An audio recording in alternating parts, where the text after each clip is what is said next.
Hello আমার বন্ধুরা, দেখেছেন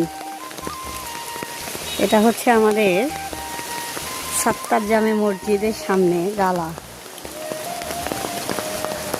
প্রচণ্ড বর্ষণের ফলে কাকা দেখেছেন কি অবস্থা। আর এভাবে চলতে থাকলে আমাদের এই রাস্তাটা ভেঙে যাবে গাইস, এত বর্ষণ হচ্ছে গাইস।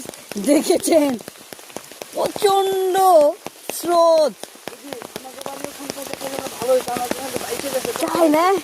ও ভাই কি অবস্থা! এই যে দেখেছেন গাইস, আমাদের এটা গালা, মনে হয় না এই রাস্তাটা থাকবে গাইস। দেখেছেন প্রচন্ড যে